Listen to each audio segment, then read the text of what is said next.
সুপ্রিয় শিক্ষার্থী, আশা করি তোমরা ভালো আছো। আমার আজকের ভিডিওতে তোমাদের স্বাগতম।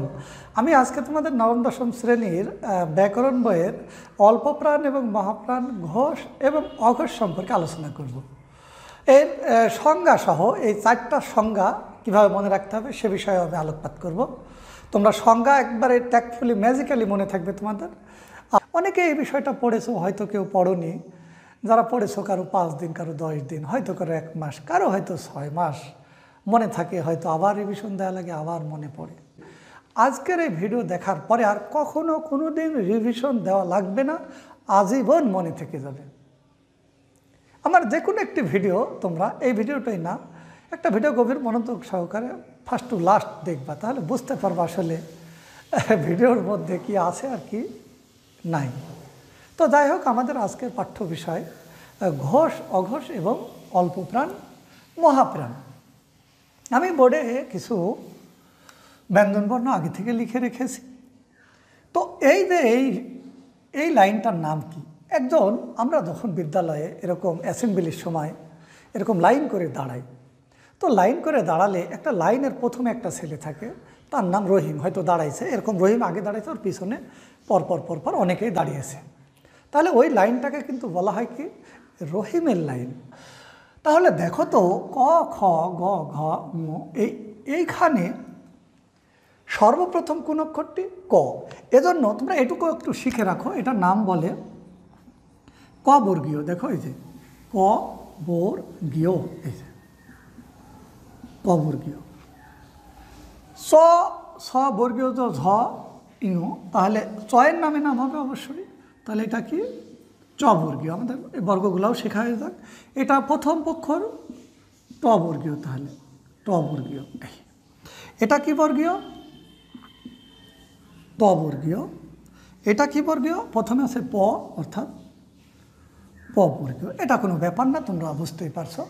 যার অক্ষর যে প্রথমে আছে সেই বর্গ সে ধারণ করলো, অর্থাৎ এর প আছে তাই প বর্গ। অর্থাৎ আমাকে যদি পরীক্ষায় আসে, অনেক সময় এই প্রশ্নটা বিভিন্ন প্রতিযোগিতামূলক চাকরির পরীক্ষায়, তোমাদের স্কুলের পরীক্ষায়ও আসে, এটা যে বর্গীয় ধ্বনি কয়টি।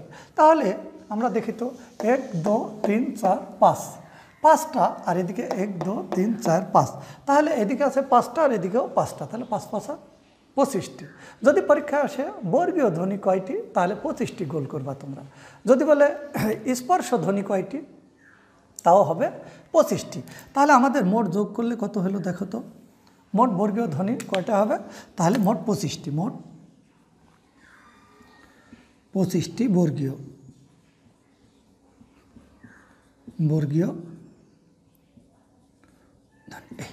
বা স্পর্শ ধ্বনিও বলা হয়, স্পর্শ।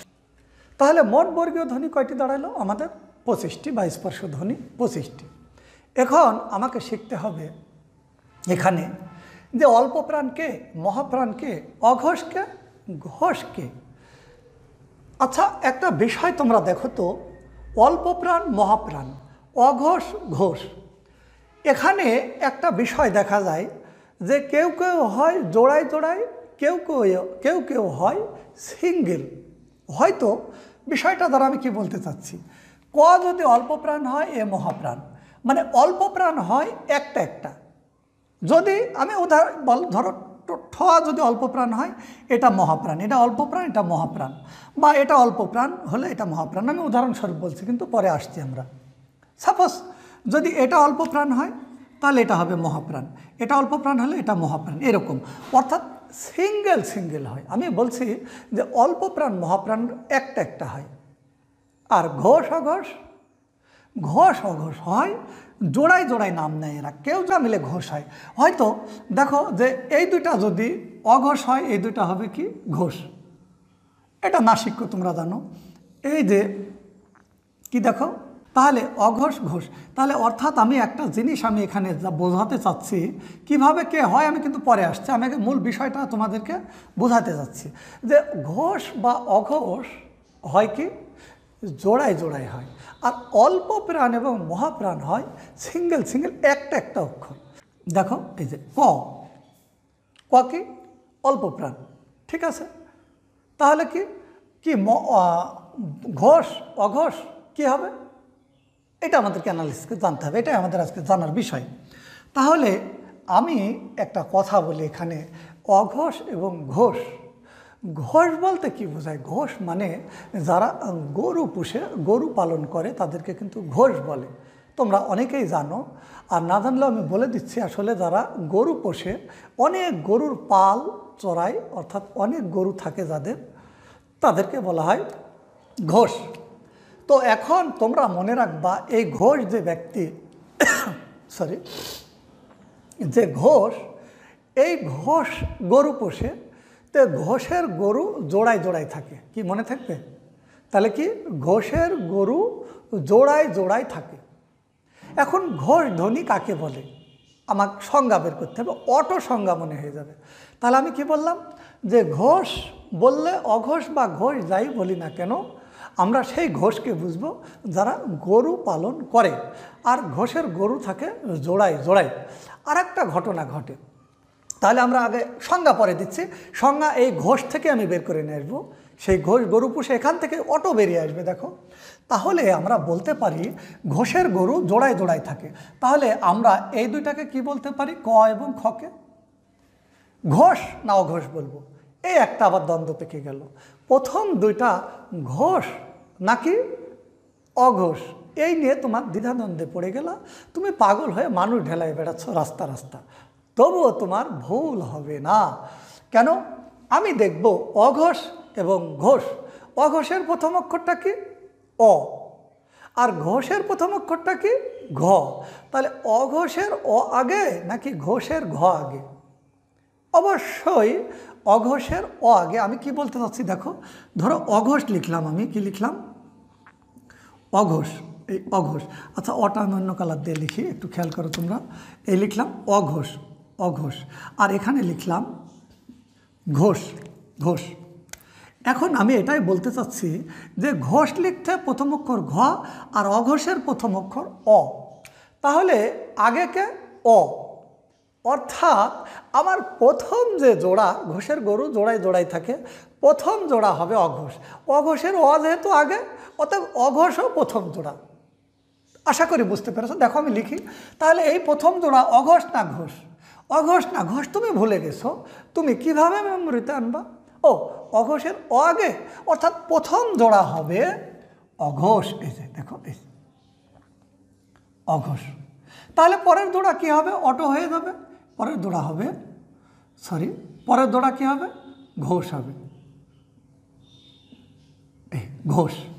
আচ্ছা, আর এটা কি নাসিক্য বর্ণ, তোমরা জানো এইগুলা। এবার দেখো তো, তাহলে স স কি হবে? এটা কি হবে? অঘোষ, অঘোষ।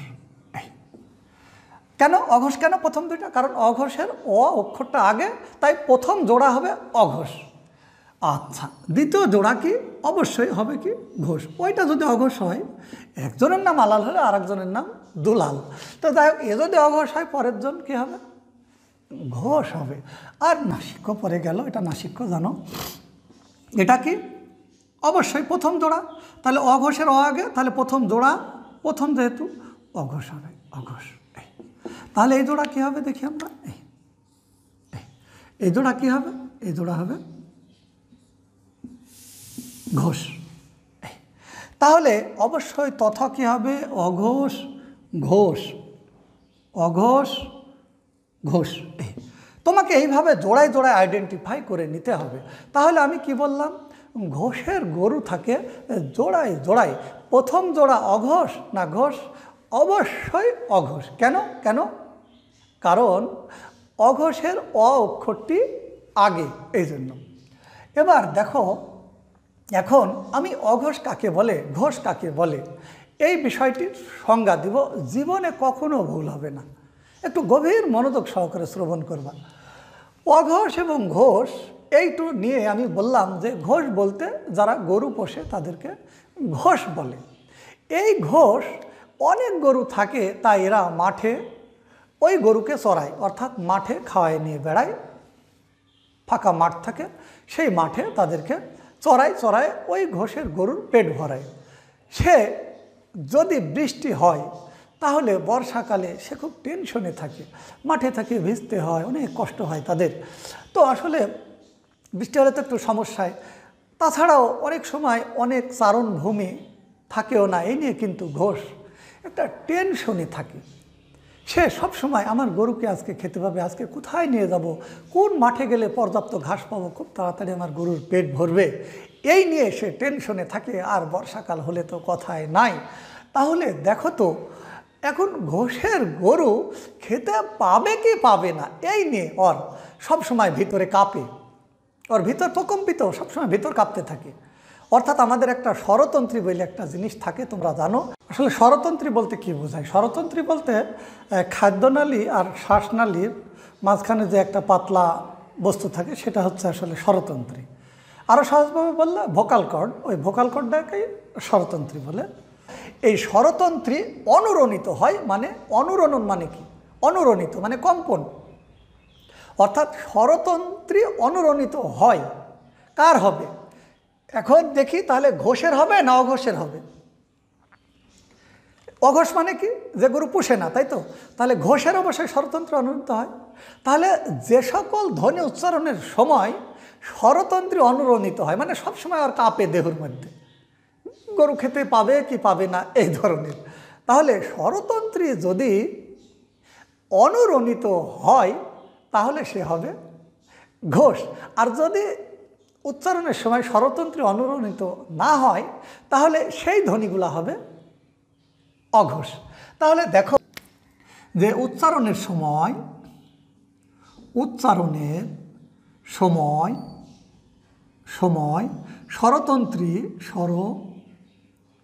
স্বরতন্ত্রী অনুরণিত হয় না, অনুরণিত হয় না, কারণ অঘোষ। আর ঘোষের সবসময় কাঁপতেই থাকে। স্বরতন্ত্রী অনুরণিত হয়, স্বরতন্ত্রী অনুরণিত হয়। এই তাহলে আমরা কি শিখলাম? যদি তোমাকে পরীক্ষায় আসে যে অঘোষ কাকে বলে, নিচে দিয়ে দিল স্বরতন্ত্রী অনুরণিত হয়, নিঃশ্বাস জোরে সংযোজিত হয়, স্বরতন্ত্রী অনুরণিত হয় না, তাহলে অঘোষ। তাহলে স্বরতন্ত্রী অনুরণিত হয় না, স্বরতন্ত্রী কথাটা শুধু খেয়াল রাখবা, স্বরতন্ত্রী। তাহলে স্বরতন্ত্রী অনুরণিত হয় না, হয় কার? ঘোষের। কারণ ওর গরু খেতে পাবে কি পাবে না সবসময় টেনশনে থাকেও। আর যার স্বরতন্ত্রী অনুরণিত হয় না সে কি? সে হচ্ছে অঘোষ, কারণ তার গরু নাই, তার টেনশন নাই। তাহলে আমরা শিখলাম অঘোষ এবং ঘোষ। এখন আসবো অল্প প্রাণ এবং মহাপ্রাণ। মহাপ্রাণ এবং অল্প প্রাণ হয় কি? সিঙ্গেল। আমি বলেছি ঘোষের গরু জোড়ায় থাকে, ঘোষের গরু জোড়ায় থাকে, তাহলে অল্প প্রাণ মহাপ্রাণ সিঙ্গেল থাকে। তুমি যদি বলো তো স্যার এই সিঙ্গেল মনে রাখবো কীভাবে? কারণ ঘোষ যদি জোড়ায় থাকে গরু তার, তাহলে কি? তাহলে জোড়ায় হয় ঘোষ অঘোষ, আর এ হবে সিঙ্গেল। এখন এই ধরো যে কোনো অক্ষরেরই যদি আমি বলি এই ক বর্ণটা কি, এই ক কি, তাহলে ক কি প্রথমে আছে, অর্থাৎ অল্প প্রাণ এবং মহাপ্রাণ। অল্প প্রাণ লিখতে গেলে প্রথমে আছে অ, এবং মহাপ্রাণ লিখতে গেলে প্রথমে আছে ম। তাহলে ম আগে নাকি অ আগে? অবশ্যই অ আগে। আর অ আগে বলে প্রথম অক্ষরটি হবে অল্প প্রাণ, মনে রাখবা। দেখো এই যে এটা কি? অল্প প্রাণ, এটা অল্প প্রাণ, এই যে অল্প প্রাণ, এই যে অল্প প্রাণ। তাহলে খটা কি? এই খ কি হবে? মহাপ্রাণ, এই যে মহাপ্রাণ। তাহলে কি? অল্প প্রাণ মহাপ্রাণ। আবার কি হবে? অল্প প্রাণ। তাহলে একটা এই যে অল্প প্রাণ, এটা কি? অল্প প্রাণ। এটা কি হবে তাহলে? দেখো মহাপ্রাণ, মহাপ্রাণ। তাহলে অল্প প্রাণ মহাপ্রাণ, অল্প প্রাণ মহাপ্রাণ। আচ্ছা, তাহলে এটা কি হবে? অল্প প্রাণ আর নাসিক্য, এগুলো জানো, এটা কি হবে? মহাপ্রাণ। অল্প প্রাণ মহাপ্রাণ। অল্প প্রাণ প্রথমটা কারো, অল্প প্রাণের অ আগে, তাই অল্প প্রাণ আগে। মহাপ্রাণের ম পরে, তাই পরেরটা হবে মহাপ্রাণ। তাহলে আমাকে যদি এখানে বলে ট কী হবে? অবশ্যই কী হবে?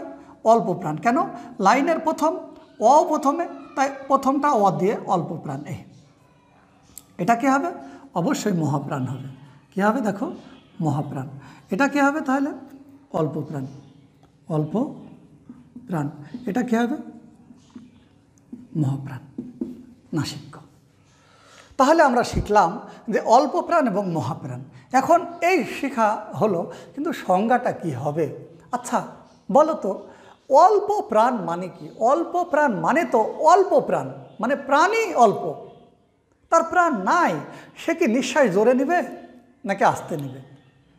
অবশ্যই আস্তে নেবে। এ লজিক্যালি কমন সেন্সই বলে অল্প প্রাণ যদি বলে তাহলে কি সে নিঃশ্বাস কিন্তু আস্তে আস্তে নেবে।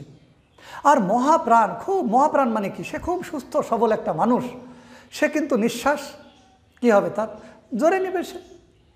অল্প প্রাণ মানে প্রাণ নাই প্রায়, তার নিঃশ্বাস কি হবে? সে নিঃশ্বাস নেবে আস্তে।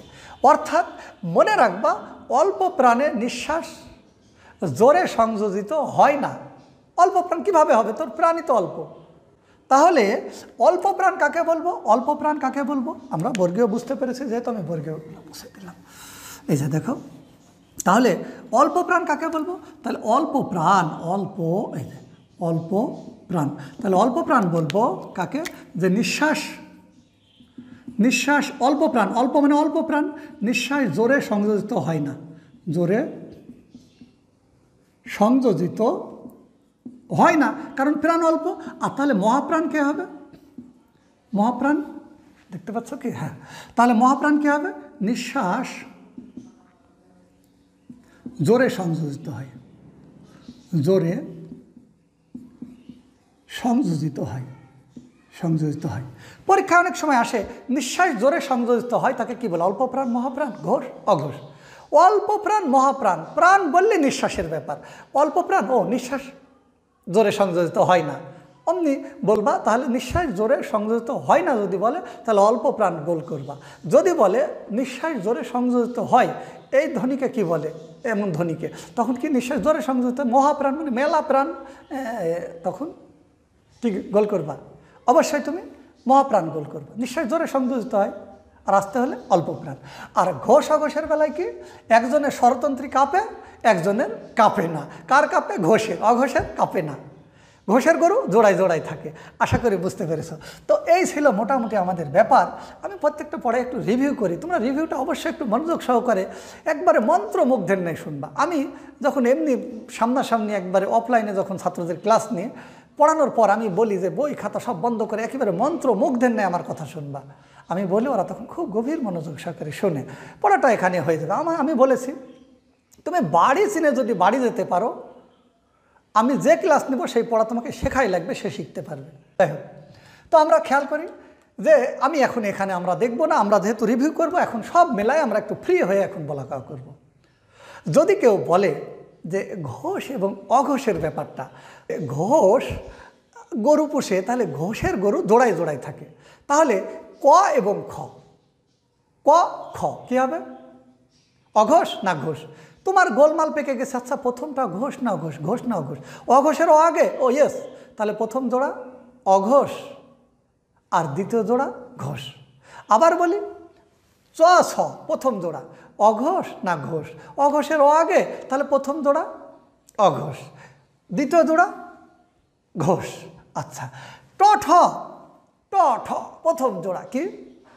অঘোষ, অঘোষের আগে, ট ঠ, ড ঢ, ড ঢ কি? অঘোষ দ্বিতীয় জোড়া, এই জোড়া ঘোষ হবে।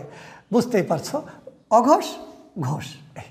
এখন অল্প প্রাণ, মহাপ্রাণ, ঘোষের গরু জোড়ায় জোড়ায় থাকে।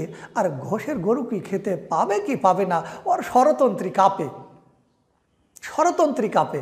তাহলে স্বরতন্ত্রী কাঁপে, তাহলে বলো তো স্বরতন্ত্রী কাঁপবে কার? ঘোষের না অঘোষের? অবশ্যই ঘোষের, কারণ ঘোষের গরু আছে। তাহলে স্বরতন্ত্রী অনুরণিত হয় তাকে কি বলে? ঘোষ না অঘোষ? ঘোষ না অঘোষ?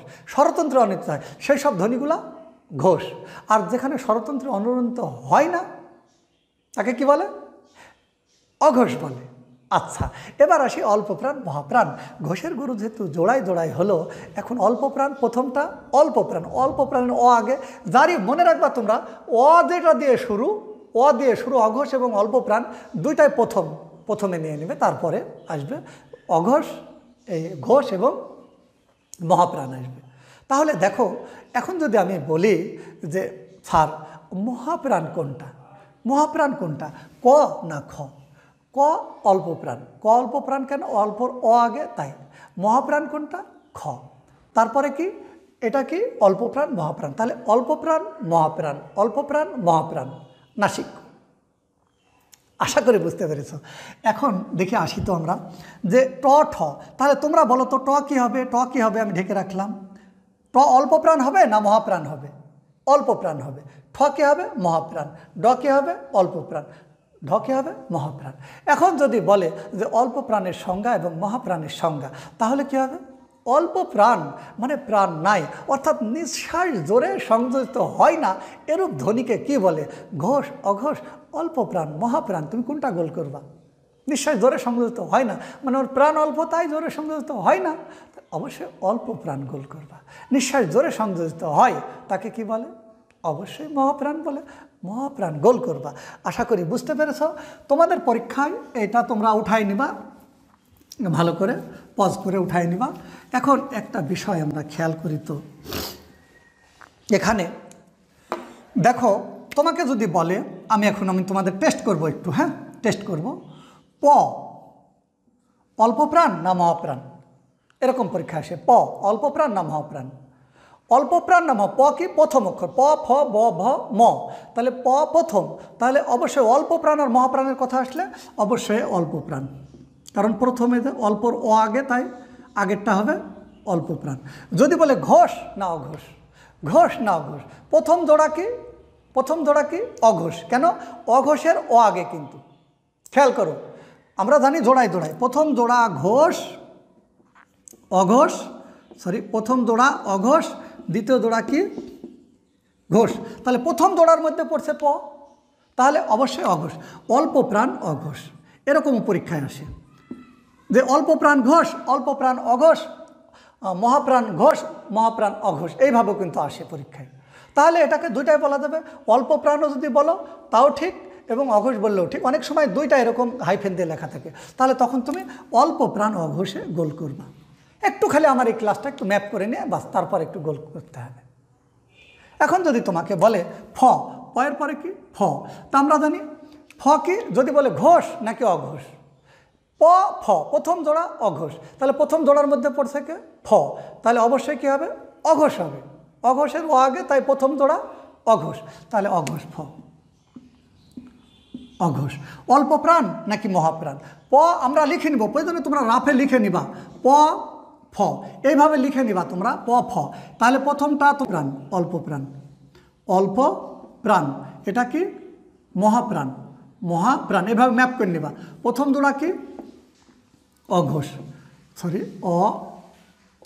অঘোষ, অঘোষ, এই অঘোষ, তাহলে দেখো তো অঘোষ, তাহলে আমাকে যদি বললে ফ, তাহলে মহাপ্রাণ অঘোষ। তোমরা যখনই আসবে তোমরা লিখে এভাবে একটু ম্যাপ করে নিবা, তারপরে মারবা, দেখবা আর ভুল হবে না। তাড়াহুড়া করে মেরে ভুল করার দরকার নাই, একটু সুন্দর করে একটু অ্যানালাইসিস করে নিবা। তো আশা করি সবাই বুঝতে পেরেছো। সকলে ভালো থাকবা, সুস্থ থাকবা, এই কামনা আজকের মতো বিদায় নিচ্ছি। আল্লাহ হাফেজ।